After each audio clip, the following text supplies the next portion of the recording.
जंगल में एक कालू नाम का कौवा अपने पापा के साथ रहता था। उसकी कोई बहन नहीं थी और मम्मी भी नहीं थी। वो बहुत अमीर परिवार से था। एक बार वो अपने पापा के साथ नदी पार जंगल जा रहा था।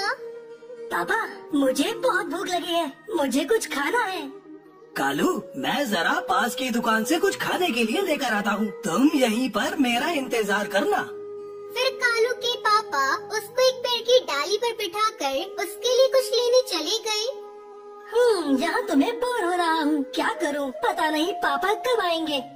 तब तक आप लोग हमारे वीडियो को लाइक और अगर आपने हमारे चैनल को सब्सक्राइब नहीं किया है तो जल्दी से सब्सक्राइब कर लें और कमेंट सेक्शन में जरूर बताएं कि आपको हमारी ये कहानी कैसी लगी। तभी कालू कौवे को थोड़ी दूर एक चिड़िया राखी बेचती हुई दिखाई देती है। उसका नाम टुनटुनी था। राखी ले लो राखी, सुंदर सुंदर राखी ले लो, अपने भाइयों के लिए राखी ले लो राखी। राखी? अरे वाह, ये तो बहुत सुंदर राखी है। ले लो ना भैया एक राखी, ये ले लो ना भैया, बहुत सुंदर है। नहीं नहीं, मैं राखी नहीं ले सकता। पर क्यों? ये तो बहुत सुंदर राखी है, आपकी कलाई पर बहुत सुंदर लगेगी। हाँ, राखियाँ तो बहुत सुंदर है, पर जिससे राखी बनवाऊंगा वो बहन तो मेरे पास नहीं है। मेरा भी कोई भाई नहीं है, ऐसा करो तुम मुझसे राखी बनवा लेना। कालू कौवा खुश हो जाता है और तभी दूर से उसको उसके पापा आते हुए दिखाई देते हैं। 4 दिन बाद राखी है, मैं यहीं पर तुमसे राखी बनवाने आऊँगा, तो तुम मेरा इंतजार करना। अभी मेरे पापा आ रहे हैं, वो तुमसे बात करते हुए देखेंगे तो बहुत नाराज होंगे। अच्छा, मैं चलता हूँ। 4 दिन बाद जब राखी का दिन आता है तब कालू कौवा टुनटुनी चिड़िया के पास पहुँचता है और टुनटुनी चिड़िया कालू कौवे को राखी बांधती है।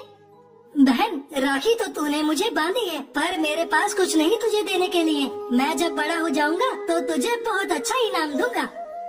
भाई, मैंने राखी तुमसे कुछ लेने के लिए नहीं बांधी, ये रिश्ते के लिए बांधी है। आज से तुम मेरे भाई हो और मैं तुम्हारी बहन। अच्छा ठीक है, अब मैं तुम्हें अपने जूते तो दे ही सकता हूँ। देखो, तुम्हारे पैरों में जूते भी नहीं है। टुनटुनी के लाख मना करने पर भी कालू को उसे जूते दे देता है। टुनटुनी चिड़िया उन्हें लेकर बहुत खुश होती है। इसी तरह दोनों अक्सर मिला करते थे और बहुत सारी बातें किया करते थे।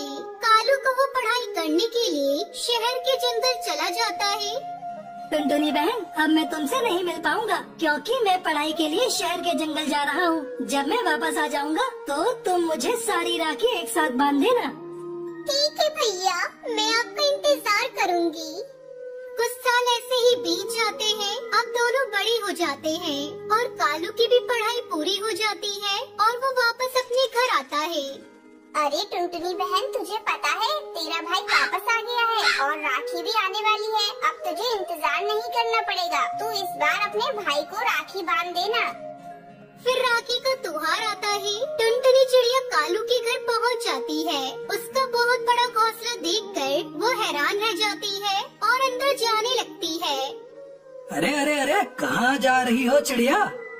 मुझे कालू भाई से मिलना है। अरे, कालू सेठ से कोई नहीं मिल सकता। और वैसे भी तुम हो कौन? मैं कालू भाई की बहन हूँ। अरे, कालू सेठ की कोई बहन नहीं है। जाओ जाओ, किसी और को बेवकूफ बनाना।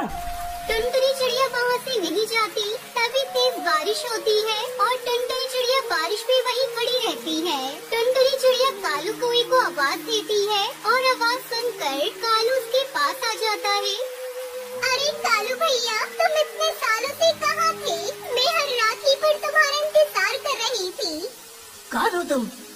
भूल गए कालू भाई, आज से कुछ साल पहले मैंने तुम्हें राखी बांधी और तुमने मुझे अपनी बहन बनाया था। क्या बक रही हो तुम? मैं तुम जैसे छोटे पक्षियों को अपना रिश्तेदार बनाऊंगा? ये झूठ है। नहीं भैया, ये सच है। तुम मुझे अपनी बहन कहते थे और मैं राखी बेचती थी। तुमने कुछ साल पहले मुझसे ही राखी खरीद कर और मुझसे ही राखी बनवाई थी। मुझे ऐसा कुछ याद नहीं, और अगर ऐसा हुआ भी है तो वो मेरे बचपन की बात थी। अब सब भूल जाओ, मेरी कोई बहन नहीं है। अब यहाँ से निकलो, पता नहीं कहाँ कहाँ से आ जाते हैं गरीब पक्षी।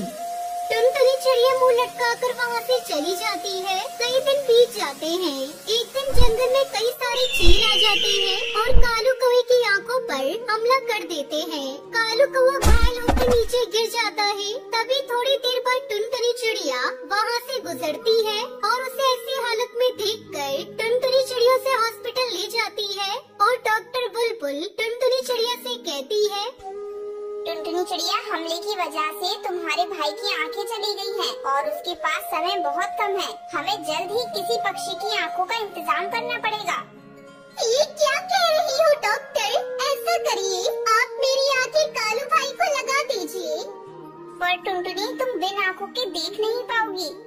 मुझे इसका कोई मलाल नहीं। डॉक्टर, आप मेरी आंखें कालू भाई को दे दीजिए। वैसे भी मेरे आगे पीछे मेरा कोई नहीं है। अब मैं उनकी नजरों से दुनिया देखूंगी। टुनटुनी चिड़िया पत्र लिखती है और डॉक्टर को दे देती है और कहती है, डॉक्टर बुलबुल, जब मेरे भाई कालू की आंखें लग जाएं, तब आप उसे पत्र दे देना, पर किसी को भी मेरे बारे में नहीं बताना।